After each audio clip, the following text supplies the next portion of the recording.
Welcome back to the Deep Dive. We are so glad you're here because today we are testing a hypothesis. Oh, okay.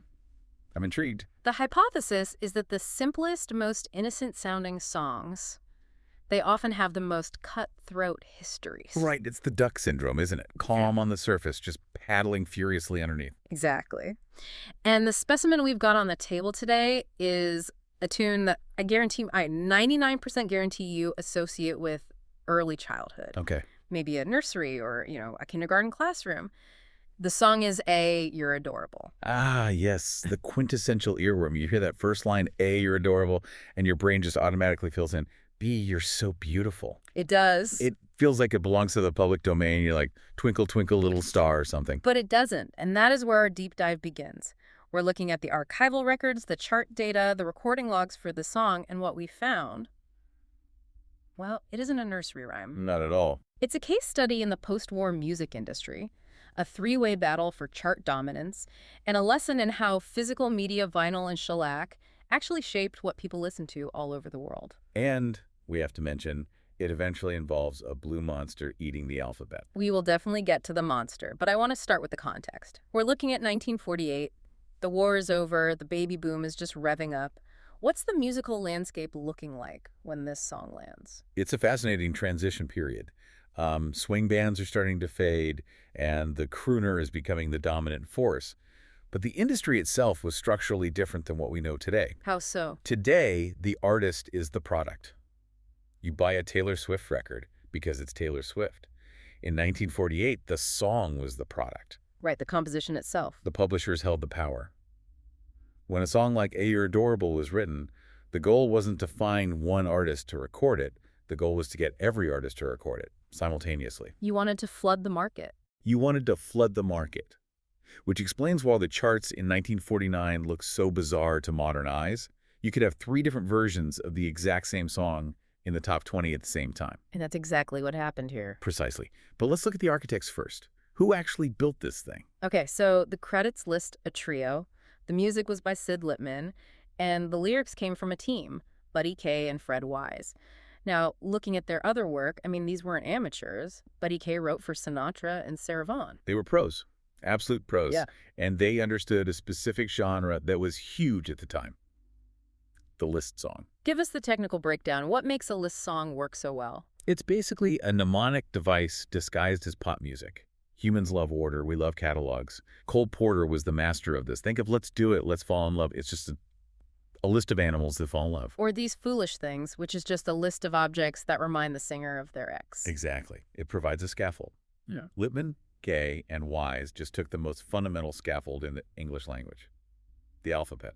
It's almost aggressively efficient. They didn't have to think about narrative arcs or emotional bridges. They just needed, 26 complements? And it worked. The song was published in 1948, and by early 1949, the cover war began. And this brings us to our heavyweight title fight. In the blue corner, representing RCA Victor, we have Perry Como. Mr. C, the king of relaxation, the man who could make singing look like he was taking a nap. And in the red corner, for Capitol Records, we have the powerhouse duo of Joe Stafford and Gordon MacRae. And this wasn't a small skirmish. This was a battle for the soul of the 1949 jukebox. Perry Como went into the studio on March 1st, 1949. He brought the Fontane sisters with him for backing vocals. I want to pause on the Perry Como sound for a second. Why was he the frontrunner here? He had a warmth that was just perfect for this specific song. A You're Adorable is intimate. It's not a belter. It requires a certain gentleness to pull off without sounding cheesy. Como had mastered that intimate microphone-hugging technique. And the charts backed him up. His version hit #1 on the U.S. Billboard chart on April 9th, 1949. A certified smash. But here's the interesting technical detail from the RCA archives. They didn't just release it on the standard 78 RPM records. The big breakable shellac discs. Right. RCA was in the middle of a format war. They were trying to launch the 45 RPM vinyl single, that little 7-inch disc with the big hole in the middle. They used Perry Como in the song as a battering ram to push that new technology. So if you wanted the hit version of the alphabet song, you might have been forced to buy a new record player to spin it. That's the idea. It's the 1949 equivalent of an exclusive streaming release. But Capitol Records wasn't sitting this out. Joe Stafford and Gordon MacRae released their version around the same time. And Joe Stafford is no slouch. She was technically one of the most proficient singers of the But century. absolutely, perfect pitch. And their version was huge. It debuted on March 25th, 1949, and peaked at number 4. Think about that for a second. The #1 song in the country is A You're Adorable. And the number 4 song in the country is also A You're Adorable. It's what? It really highlights how the song was king.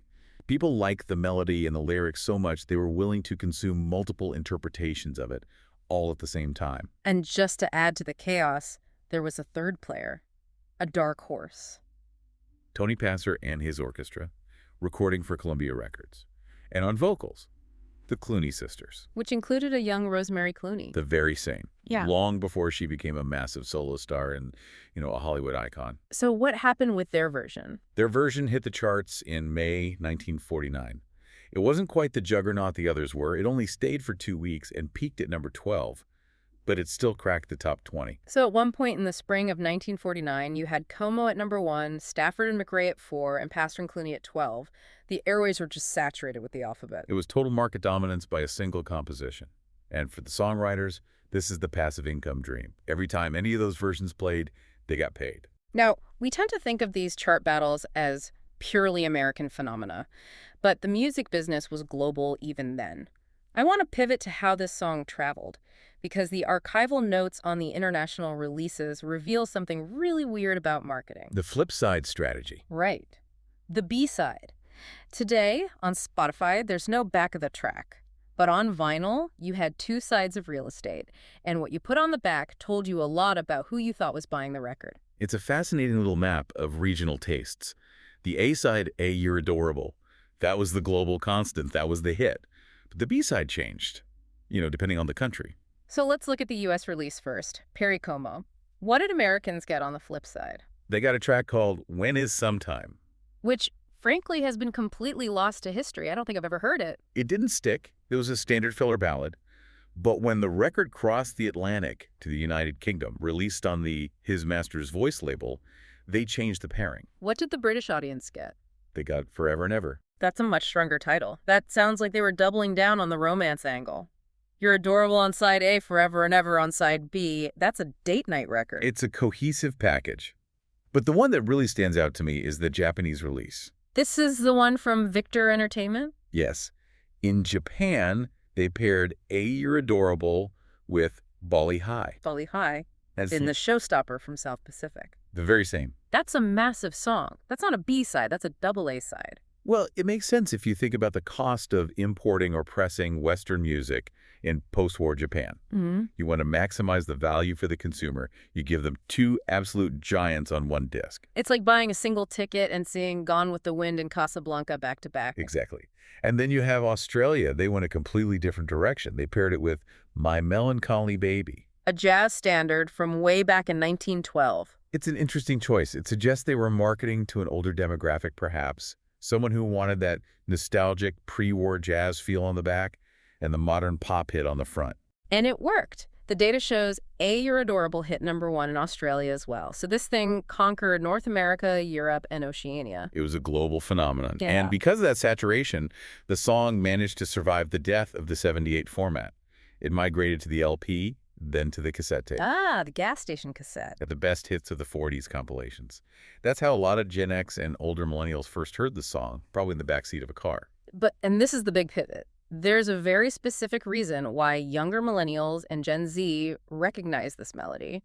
And it has nothing to do with Perry Como or chart battles. No, it has to do with the educational pivot. We're moving from the recording studio to the television set, specifically 123 Sesame Street. This is the song's second life. And, arguably, its more enduring life. We're talking about the very first season of Sesame Street in 1969. Now, Sesame Street was revolutionary because it used the aesthetics of commercials and pop culture to sell literacy. So how did they repurpose a 1948 love song? They kept the premise remarkably intact, at least at first. The sketch features a Muppet named Jack. He looks a bit like a beatnik, very 60s. And he's singing to his girlfriend, a Muppet named Adrienne. So the romance is still there.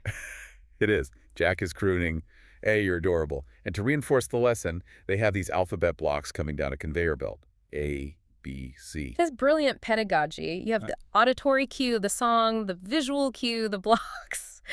And the narrative cue, the love story. Until the antagonist arrives. The agent of chaos. Cookie Monster. Now, we should probably clarify for you listening. This is Season 1 Cookie Monster.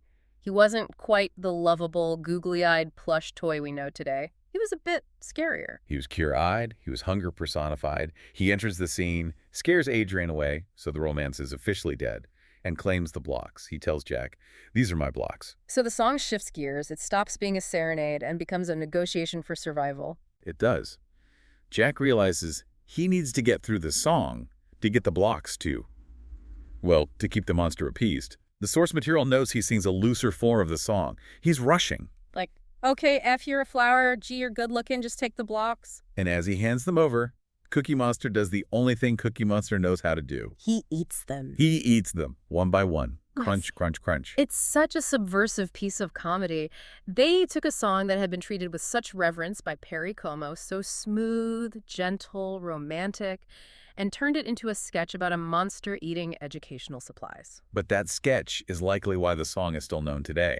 It stripped the song of its 1940s context. For a child watching in 1975 or 1985, this wasn't an oldie, it was the Cookie Monster song. It completely recontextualized the melody. It proved that the structure of the song, the list, was stronger than its original theme. That's the key insight.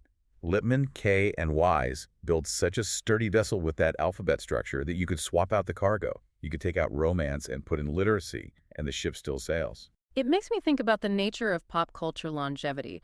Usually we think a song survives because it's timeless or emotionally deep. But in this case, it survived because it was useful. Utility is a huge factor in cultural survival. It was useful for Perry Como to sell 45s. It was useful for Japanese labels to sell double features. And it was useful for the Children's Television Workshop to teach the ABCs. So if we zoom out, what's the lesson here? We've traveled from a 1948 publishing house to a 1949 chart war, across the ocean to Japan and Australia, and finally to a brownstone in New York City. I think the lesson is that once a song leaves the songwriter's hands, the culture owns it. And the culture will do whatever it needs to do with it. It's a living organism. Exactly.